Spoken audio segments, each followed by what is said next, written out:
It's looking just a wow, so yummy, so beautiful.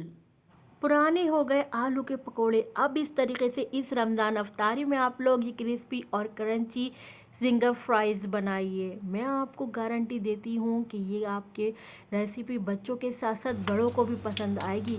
ये अफ्तारी के लिए आइडियल रेसिपी आप देखिए कितने क्रिस्पी ये और देख रहे कितने हैं आप। क्रंची बने हैं ना। मैं कहती हूँ आपसे 4 से 5 घंटे भी गुजर जाएंगे ना, ये सौगी अब हम नहीं आपको होंगे। टेस्ट ये करके इसी तरह बताते हैं। क्रिस्पी और क्रंची रहेंगे। बच्चों को स्कूल के लंच बॉक्स में बनाकर दीजिए, बिल्कुल भी ये सौगी नहीं होंगी, ये इसी तरह से क्रिस्पी ही रहेंगे। साथ साथ मैं आपको टिप्स भी दूंगी, आप इन टिप्स को फॉलो करते हुए इस तरह ज़बरदस्त किस्म की फ्राइज़ आप घर में भी बना सकते हैं। मेरी रेसिपी को ज़रूर फॉलो करिएगा।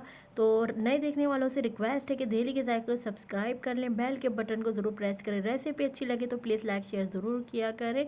तो चले अब मैं आपको दिखा रही थी कि देखिए कितने क्रिस्पी और कितने क्रंची बने हैं ना ये। और मैं आपको दिखाऊं कि अंदर से आलू आपको कितना गला हुआ मिलेगा। ये देखें आलू, जब आप इसको तोड़ेंगे तो देखिए आलू भी अंदर तक गला हुआ है। तो चले रेसिपी स्टार्ट करते हैं क्रिस्पी क्रंची फ्राई। यहाँ पर मैंने 2 अदद आलू ले लिए। आपने जितने बनाने हो आप उतने आलू ले सकते हैं।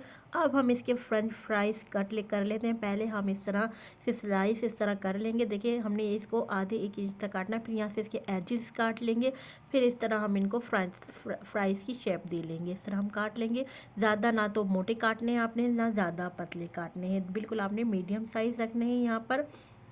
तो देखिए यहाँ पर मैं फ्राइज़ काटती जा रही हूँ। तमाम फ्राइज़ में इसी तरह इसी शेप में इसी तरह काट लूँगी। और अब मैं आपको दिखाती हूँ कि मैंने तमाम फ्राइज़ इस तरह काट लिए हैं। अब आप देखें इस तरह बिल्कुल लग रहा है ना जैसे बाज़ार में मिलते हैं कटे हुए, बिल्कुल हमने उसी स्टाइल से आलूओं की फ्राइज़ की कटिंग कर ली है। तो चले आ जाते हैं। अब मैं आपको देखिए इनका एक साइज़ दिखा देती हूँ कि देखिए हमने इतने मोटे रखे हैं, ना इनको ज़्यादा मोटा रखा है ना पतला रखा है। जिस तरह बाज़ार में मिलते हैं ना बिल्कुल उसी शेप उसी तरह हमने कटिंग करी है। देखिए इस तरह इतने साइज़ रखने से क्या होगा, ये आराम से गल भी जाएंगे जब हम इनको फ्राई करेंगे। तो चले आ जाते हैं नेक्स्ट स्टेप की तरफ। अब मैंने यहाँ पानी ले लिया, चाहे मैंने कोई ठंडा पानी नहीं लिया, सिंपल नॉर्मल पानी टैप वाटर लिया है। इसमें मैंने यहाँ पर सारे फ्राइज़ डाल दिए हैं।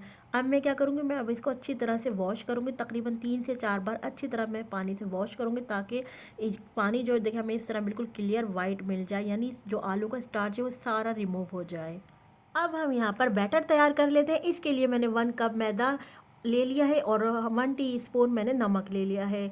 हाफ़ टी स्पून पिसी हुई काली मिर्च ले ली है और 1 टीस्पून मैंने कुटी हुई लाल मिर्च ले ली है। Half tea spoon chicken powder लिया। अगर आपके पास चिकन पाउडर ना हो तो आप हाफ़ क्वांटिटी में चिकन क्यूब्स भी ले सकते हैं। हाफ़ टी स्पून यहाँ मैं बेकिंग पाउडर ले रही हूँ। अच्छा, यहाँ मैं आपको एक बात बता दूँ कि आपने इसमें बेकिंग सोडा ऐड नहीं करना, बल्कि आपने बेकिंग सोडा जो है ना अगर आप यूज़ करेंगे तो इससे क्या होगा, ऑयल को सोक कर लेता है, इसलिए आपने यहाँ पर बेकिंग पाउडर का इस्तेमाल करना है। अब मैं यहाँ पर अच्छी तरह से ड्राई इंग्रेडिएंट्स मिक्स कर लिया और यहाँ पर मैं हाफ़ कप पानी यूज़ करूँगी। इसके लिए आपने थोड़ा थोड़ा पानी ऐड करना है, एकदम से सारा पानी नहीं डालेंगे, क्योंकि हमने इसकी जो है थिक रखना है हमने इसके बैटर को। इसलिए मैंने यहाँ पर अच्छी तरह से मिक्स करूँगी, थोड़ा थोड़ा पानी शामिल हम करते जाएंगे। जब आपका बैटर जो है तैयार हो जाएगा तो फिर अब मैं इसमें ऐड कर दूँगी 1 टीस्पून मैं यहाँ पर हॉट सॉस यूज़ कर रही हूँ। लेकिन अगर आपके पास नहीं है तो कोई बात नहीं, आप इसे स्किप भी कर सकते हैं। इससे क्या होगा, हॉट सॉस डालने से बहुत अच्छा कलर भी आ जाता है और जायका भी लाजवाब हो जाता है। ये देखें साफ़ पानी नज़र आ रहा है, आलू का सारा स्टार्च रिमूव हो गया। तो अब हम क्या करेंगे कि फ्रेंच फ्राइज़ लेंगे कि करके उठाएंगे और इसको हम शेक करते जाएंगे, ताकि इसका जो एक्सेस पानी है वो रिमूव हो जाए। पानी रिमूव करने के बाद बैटर में हम ऐड करते जाएंगे, 1 बाय 1 करके हम शेक करके इसमें सब फ्राइज़ को इसमें ऐड करके अच्छी तरह से डिप करेंगे इसकी, ताकि हम इसको इतनी अच्छी तरह से डिप करेंगे। अब हम इसकी कोडिंग बनाना स्टार्ट करते हैं। एक प्लेट में हमने 1 कप मैदा ले लिया है और उसमें अब हम शामिल कर दूंगी मैं 1 teaspoon baking powder. Baking powder को अच्छी तरह से मैदे में मिक्स करेंगे। बेकिंग पाउडर और मैदे की जो हम कोडिंग करते हैं ना, इससे बहुत अच्छी सॉफ्ट सी कोडिंग हो जाती है, मैदा हार्ड नहीं होता। तो अब आपने क्या करना है, बैटर जो जो हमने लिक्विड वाला बनाया था उसमें तमाम फ्राइज़ को हमने डिप करने के बाद अब हम ड्राई मैदे में शामिल करते जा रहे हैं। तमाम फ्राइज़ हम निकालते जाएंगे, उनको ड्राई उसमें मैदे में रखते जाएंगे।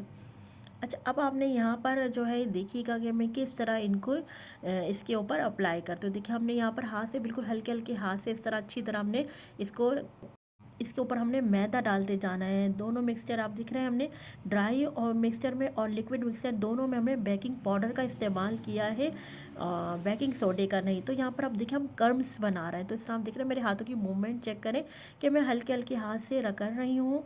और देखिए आप इसको ज़बरदस्त हमने क्रम्स बनाना है इसका, तो आप हल्के हल्के हाथों से इस तरह इनको घुमाते रहें और इस तरह इनके क्रम्स बनाते रहें। तो देखिए मैंने सब पर इस तरह मैदा अप्लाई कर दिया। अब देखिए यहाँ मैं ऑयल का टेम्परेचर चेक कर रही थी वुडन स्टिक से, तो आप कुछ भी ले सकते हैं। ये देखिए इसके कितने ज़बरदस्त से क्रम्स बने। अब हम फ्राई करना स्टार्ट करते हैं, 1 बाय 1 करके डालते जाए। अच्छा, यहाँ मैं आपको बता दूँ कि आपने फ्लेम को मीडियम रखना है। पहले तो हमने ऑयल को क्या करा, काफ़ी गर्म करना है डालने से पहले ना, तो आपने 5 से 10 मिनट तक तो मीडियम फ्लेम पर ऑयल को गर्म करना है। इसके बाद आपने फ्राइज़ को जो है ऐड करना है। यहाँ मैं फ्राइज़ आप मैंने डाल दिए हैं, डालती जा रही हूँ मैं यहाँ पर फ्राइज़। अच्छा, यहाँ पर अब आपने क्या करना है, यहाँ पर अब जब आप डालेंगे ना तो 1 से 2 मिनट तक तो आपने बिल्कुल फ्राइज़ को टच नहीं करना, क्योंकि आप अगर इसमें आप फ्राइज़ को स्पून से हिलाना जुलाना शुरू करेंगी तो आपके कर्म्स जो हैं वो निकल जाएंगे सारे। तो आपने 1 से 2 मिनट तक तो बिल्कुल इनको टच नहीं करना, एज इट इज़ इनको वन साइड होने देना है। फिर जैसे जैसे कलर आपको नज़र आए नीचे का, आपको मैं देखिए इसके कर्म्स दिखा रही थी, तो जैसे जैसे इसका कलर नीचे का चेंज होना शुरू हो जाए, लाइट गोल्डन या गोल्डन अच्छा सा कलर आ जाए, तो फिर आपने टर्न कर लेना है। तो यहाँ पर देखिए इस तरह मैं फ्राइज़ डालती जा रही हूँ। अच्छा, जब हम सारे फ्राइज़ डाल देंगे ना तो यहाँ फ्लेम हमने लो कर देना है, ताकि हमारे आलू जो है वो अंदर तक गल जाए और बाहर से उसकी जो कोटिंग है ना वो क्रिस्पी रहे, और बाहर से इसका कलर भी जो है हमें कैसा चाहिए, गोल्डन कलर चाहिए, सुनहरा सुनहरा सा, हमें प्यारा सा गोल्डन कलर चाहिए। और आपने तकरीबन इसको, मुझे पता है मुझे इसको फ्राई करते हुए ना 6 से 8 मिनट लग गए थे। तो हमने आलू गलने देना है, तकरीबन 2 मिनट बाद आपने इसकी साइड टर्न कर लेना है, या फिर आप देखें कि जब आप ये कलर जो है गोल्डन आ गए तो तब आपने इसको चेंज कर लेना है इसको ना। तो तो अब देखिए मैंने इनको, अभी तक आप देख रहे हैं मैंने इनको टच नहीं किया है, बिल्कुल मैं इनको लो फ्लेम पर इनको फ्राई होने दे रही हूँ। तो जैसे ही मुझे कलर नज़र आएगा कि गोल्डन होना शुरू किया है तो मैं इनका टर्न करना शुरू कर दूँगी। और अब देखिए जैसे ही मैंने इनको टर्न किया तो मुझे यहाँ ज़रूरत हुई थोड़ा सा, बिल्कुल मैंने मीडियम टू लो कर दिया है, यानी मैंने थोड़ी सी इसके जो फ्लेम है वो मैंने थोड़ा सा मीडियम पर लेकर आ गई हूँ, यानी लो नहीं करा मैंने, थोड़ा मीडियम कर दिया है। तो इसलिए क्योंकि अब हमने फ्राइज़ को ऊपर से कलर देना है, क्योंकि हमने पहले तो थोड़ी देर इनको लो पे रखा ताकि अंदर तक आलू कुक हो जाए। अब हमने देखा जब एक साइड हो गया हमारा कलर, तो यहाँ मैंने थोड़ी सी इसको फ्लेम को थोड़ी सी मैंने स्पीड इसकी बढ़ाई है, तो ताकि ऊपर भी हमारा क्रिस्पी, अच्छा क्रिस्पीनेस के लिए ना मैंने थोड़ी सी फ्लेम को हाई करा है, कि अब हम मुझे अंदाज़ा हो गया था कि अंदर से अब आलू गल गए हैं। अब मुझे क्या है इसको क्रंची क्रिस्पी बनाना है, तो इसके लिए मैंने थोड़ा फ्लेम को हाई करा है। तो देखिए हमारे जो आलू आप देख रहे हैं कितना अच्छा सा कलर आना शुरू हो गया है। अब जैसे ही कलर फुल ब्राउन हो जाएगा या मुझे एक अच्छा सा सुनहरा कलर जहाँ मिलेगा वहाँ मैं इनको निकाल लूँगी। अब देखिए यहाँ पर हमारे फ्राइज़ जो हैं ब्राउन होना शुरू हो गए हैं, तो मैं अब इनको निकाल लूँगी। तो मैं इस छन्ने में निकाल लूँगी, इससे क्या होगा, छन्ने में डालने से तमाम एक्सेस जो ऑयल है वो यहीं रिमूव हो जाएगा। तो इसलिए मैं सब इसी एक साथ छन्नी में निकाल रही हूँ। अब आप देखिए माशाल्लाह से कितने क्रिस्पी, कितने अच्छे सुनहरे से कलर के हमारे ये आलू फ्रेंच फ्राइज़ जो है फ्राई हो गए हैं। तो देखिए अब मैं इनको प्लेट में निकाल लेती हूँ। अब आप इसकी आवाज़ सुने।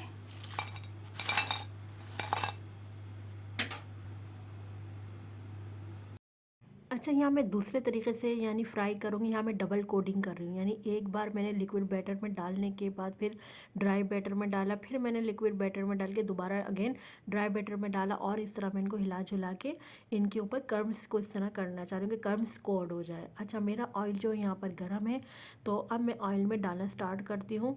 तो चलिए बिस्मिल्लाहिर्रहमानिर्रहीम। देखिए मैं आपको इसके कर्म्स दिखा रही थी, देखिए कितने अच्छे कर्म्स बने हैं। तो आपकी चॉइस है, आप चाहे तो एक दफ़ा में ही कर लें या डबल कोडिंग कर लें, ये आपकी चॉइस है। मैंने आपको दोनों तरीके से करके दिखा रही हूँ फ्राई, दोनों तरीक़ों से ही हमारी ज़बरदस्त से क्रिस्पी क्रंची बनकर तैयार हुई थी जिंगर फ्राइज़। कोडिंग भी बहुत अच्छी रही थी, आप दिख रहे कहीं से नहीं हट रहे, यहाँ तक कि आप ऑयल में जब जाके भी, जब दिख रहे हैं आप ऑयल में जाके भी नहीं हटे इनके क्रम्स।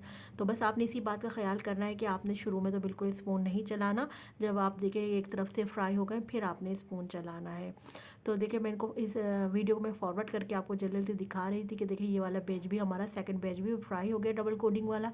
अब हम इनको अपनी सर्विंग प्लेट में निकाल लेंगे। अच्छा, ये बहुत ही जल्दी बनकर तैयार होने वाली रेसिपी है। तकरीबन 10 से 15 मिनट में ये रेसिपी आराम से तैयार हो गई थी। अब आप देख रहे हैं माशाल्लाह से हमारे कितने ज़बरदस्त से शानदार से फ्राइज़ लाजवाब से बनकर तैयार हो गए हैं। अब हम इनको अपनी सर्विंग प्लेट में निकाल कर दिखा। अब आप इनकी क्रिस्पीनेस आवाज़ सुने। आपको गारंटी देती हूँ कि ये आपके रेसिपी बच्चों के साथ साथ बड़ों को भी पसंद आएगी। ये अफ्तारी के लिए आइडियल रेसिपी। आप देखिए कितनी क्रिस्पी और कितने क्रंची बने हैं ना। मैं कहती हूँ आपसे 4 से 5 घंटे भी गुजर जाएंगे ना, ये सौगी नहीं होंगे, ये इसी तरह क्रिस्पी और क्रंची रहेंगे। बच्चों को स्कूल के लंच बॉक्स में बना कर दीजिए, बिल्कुल भी ये सौगी नहीं होंगी, इसी तरह से क्रिस्पी ही रहेंगे। उम्मीद करती हूँ आज की ये रेसिपी आप सब लोगों को पसंद आई होगी। अगर आज की मेरी रेसिपी आप लोगों को अच्छी लगे तो प्लीज़ थम्स अप ज़रूर दीजिएगा और शेयर करिएगा इसको अपने फ्रेंड एंड फैमिली में। अगर आपने अभी तक मेरे चैनल दिल्ली के जायके को सब्सक्राइब नहीं किया तो आप लोगों ने टेस्टी और डिलीशियस रेसिपी देखने के लिए दिल्ली के जायके को सब्सक्राइब कर लीजिए। चलती हूँ, क्योंकि मैं आप लोगों के लिए लेकर आती रहती हूँ इसी तरह मज़े मज़े की यमी यमी रेसिपी। जब तक के लिए मुझे समरीन अकमल को दिल्ली के जायके से इजाज़त दीजिए। अल्लाह हाफिज़।